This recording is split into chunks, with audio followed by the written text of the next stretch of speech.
Dud of the week this week is an odd one. We usually go around and give our separate duds, but I think when we were talking in the pre-production fist fight, we kind of decided that pretty much we all have VAR and the refereeing in the Premier League as our dud because every week there's one or two calls, but it felt like there was an abundance this week of game changing calls and like result affecting calls, especially made by VAR that makes you scratch your head. I don't know where to begin, but Bickler. I mean, there are a lot of calls. We can go call by call, I guess. But what do you make of the state of VAR overall, and how is this or when is this going to get fixed for the league that's like the top league in the world? But can Yeah, and I just don't get it because I mean it seems to work everywhere else. I mean, I just watched a Little League World Series in the United States where they pulled it off. Like it just doesn't make with literally with like 12-year-olds, and it was like they figured it out. These guys don't even get paid to do it. I don't understand it. I mean, it's like the fraternity of bros collectively got together this week and decided that they weren't getting enough attention. So like classic middle child syndrome, they came out and made it about them this week. I don't know what happened. It was like, I think if any other week we could I think there was literally 6 decisions that we could literally talk about as headline decisions that happened. If any other given week, each one of those would be topics in and of themselves. It was so bad.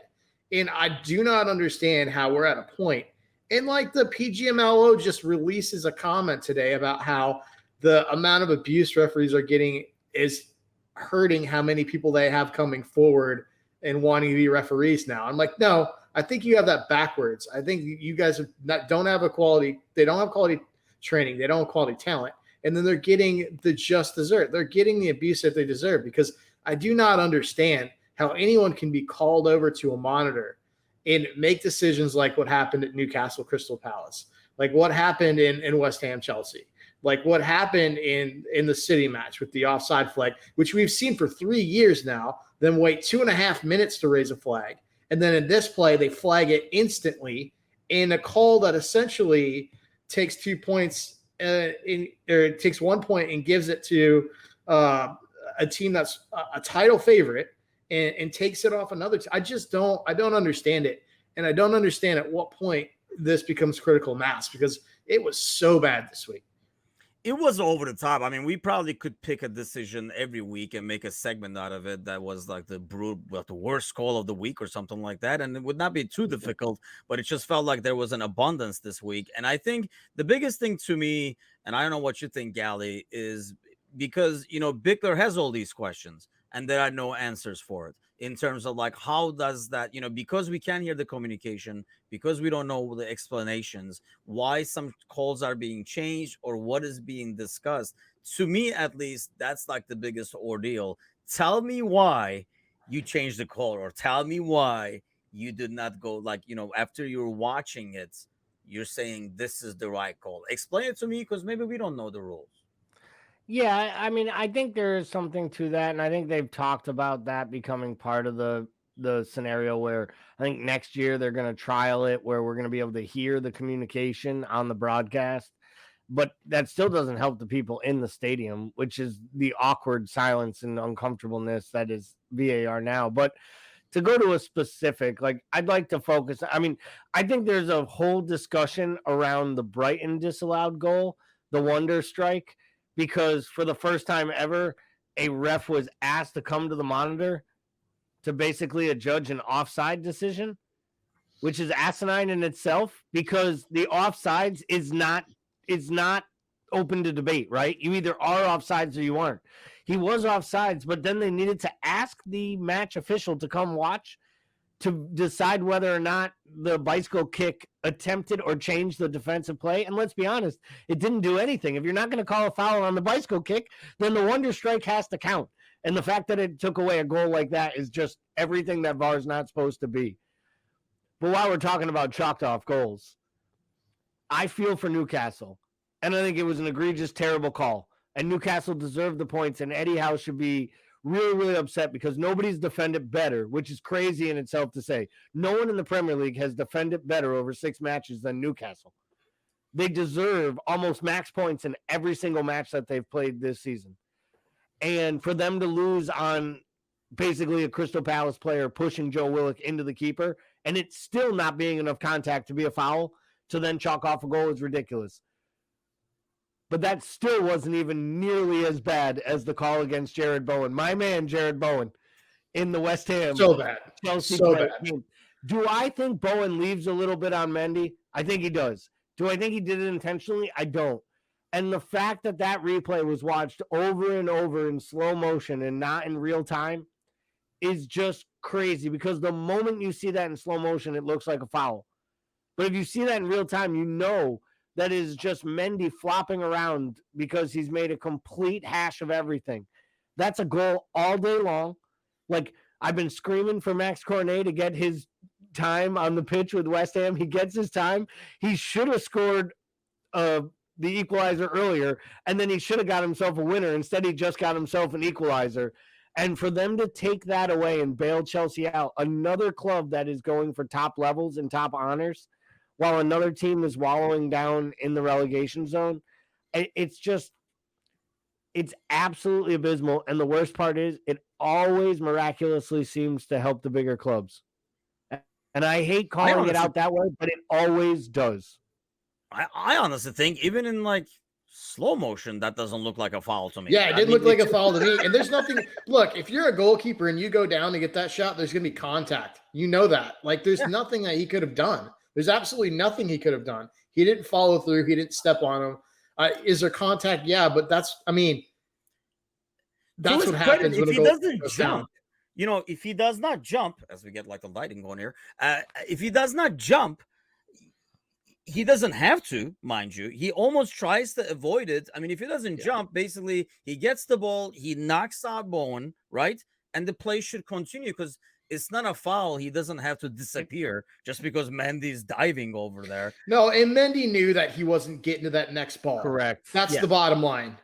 And like, I just don't I don't know how you can be ignorant enough to not understand that situation, both from a gamesmanship standpoint and from a football standpoint, which makes me wonder seriously how much experience these guys have at actually playing the game and understanding the match in itself. And that's the scary thing. I know that's been like a conversation of like, you know, involving more ex-players. I mean, do you guys really think, even if you have now played, and I realize, you know, as people who played, yeah, a lot of stuff is a lot easier because you can relate to it. You've been there, done that. Either, you know, like, you know, as a defender, I've been on one end, or I know how the other end works. I understand all that, but you know, these guys have been in the game for years. It should not still take a player to say, no, man, that's how we roll. I mean, seriously, you would think by now, Gally, they've kind of seen it all. You would hope, and I you know, gosh knows it doesn't need to take any longer, because if anything, it takes too long as it is now. You know, there's just too much of a time waste, in my opinion, in this entire ordeal. And the reason I mention it like that is I do think there might be something to having, whether it be a match official and an ex-player, or like a group of people looking at these things, so that it's not just one person saying, I think you should go take a look at this in the monitor. There were a few instances that I did appreciate how they utilized VAR. You know, there were a couple times where they asked the match official to go take a look at his own penalties decisions. I think one time the guy reversed his decision and one time he upheld it. I like that, because at least then it's asking the ref to take a look at his own decision and decide with the extra time and a couple extra views of whether or not the call stands. I just don't understand the difference between a goal being chalked off and we want you to go look at this goal and have it chalked off. Like, I think like there should be more of a definitive. I almost feel like if you feel that it was a big enough mistake, that it was wrong on the pitch, then call that and just change the call. And I know that goes against the whole ref making his own call, but it's taking up too much time. And ultimately, by asking the official to go to the monitor, you're putting that match official in one of two positions. He either agrees with you that there was a mistake in his actions, and by seeing it, he changes his call, or he doubles down with more of that, like Mike Dean, and I know all, I saw this, that's a red card. Like, it doesn't matter that I saw no contact. It's still a red card. I called it on the field. Either way, I think their arrogance and there's probably too much of their bravado that gets called into this, both backing up their fellow brethren and them backing up the call they made on the field. And I just feel like there's just too much of that. It's not, Paul made a comment earlier. They want it to all be about them, like the middle child. And I think it's a really good analogy. This feels an awful lot. Middle child bashing. What's going on here, man? It's not my fault. You were born. It's not my fault. You were born, one. Trying to get Kramer to phone in. That's all. I mean, I think this goes back to the previous conversation, right? Like, we don't know what the conversations are. I think there's a huge difference between somebody in your ear going, yeah, you should probably go take a look at that to monitor, or somebody saying, hey, this is a tight one. Would you like to take another look? You know what I mean? I think there's a huge difference, because I think we were talking about the pressure that it puts on a ref when you ask him to go look at the monitor. You're almost implying that they made the incorrect decision. Right. And I think there's a fundamental breakdown between the principles behind VAR and the application, because you look at let's look at the first goal that was chalked off in the Arsenal match. Sort of Tierney lets that play go and then calls it back for the foul on Eriksen. Like watch that play. Tierney's right there. He sees the entire play. He opts not to call the foul. And then the goal happens and we go to VAR. It's like, why are we changing the way that we call the game because of VAR? I agree. If it's a foul, it's a fucking foul. Like, how many times do we have to, why are we waiting to see if a goal happens before we call it back? Like, why not give the opportunity to the other team? If there's a foul, it goes the other way. Like, we're actually impacting the flow and actual play of game by not making decisions and allowing VAR to do it for you. And it's just, should there be a group of people on these like we see in the NFL? Maybe, but at the same time, it's like, dude, how are we going through 2 layers of stupid? There's some guy in the VAR booth who's making, Lee Mason makes a bad call and has him to the monitor, and then the other guy comes over to the monitor, doubles down and makes a bad call. It's like we went through 2 layers and they still got it wrong. I almost feel for the governing body, because you're adding these layers to get it right. And then you're just basically almost making yourself more vulnerable when these knuckleheads can't get it right between multiple layers and multiple people looking at it. It's ridiculous. I think there's 2 things there. I think the layers should be different. So at least it should be different stupids doing it. Because I think when you have a guy, it goes back to kind of these guys covering for themselves. I think it should be, it doesn't necessarily have to be a group like the NFL or whatever, but it should be somebody independent looking at it, who's not going to be reffing a game next week and have the other guy on the pitch being his VAR and all that kind of stuff. So I think that will kind of eliminate some of that, I scratch your back, you scratch mine kind of thing. I mean, I agree with what you're saying as opposed to what Gally's saying when it comes to the, watching it, because I can see that where it says I don't know, man, this could be a foul. You might want to double check and, be sure, because we want it to be sure. That's the whole point of the freaking VAR. We want to be 100% sure. So if the guy on the VAR says this can go either way, I mean, I don't know. You saw what you saw, but I don't know if you want to take a look at this, because I don't know, he sticks his foot out a little bit higher than, it looks. Whatever. I'm okay with that for them to go and look at it, but I want to hear that conversation. And for them to kind of acknowledge that, and this is not like rocket science, they already do it in rugby and stuff, and they're already talking to each other.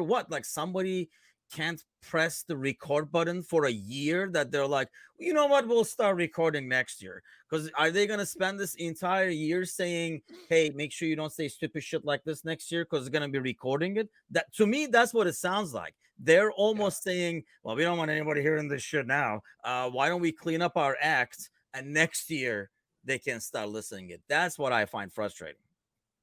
Well, I mean, you see what happens when these emails come out from NFL and other major league organizations, backwards communication.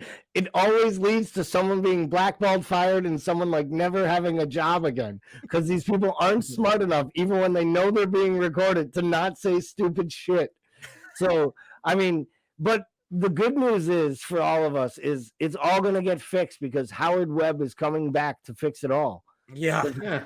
I mean, Howard Webb is now in charge. Now, to be fair to Howard Webb, the MLS paid him a ton of money to come over here.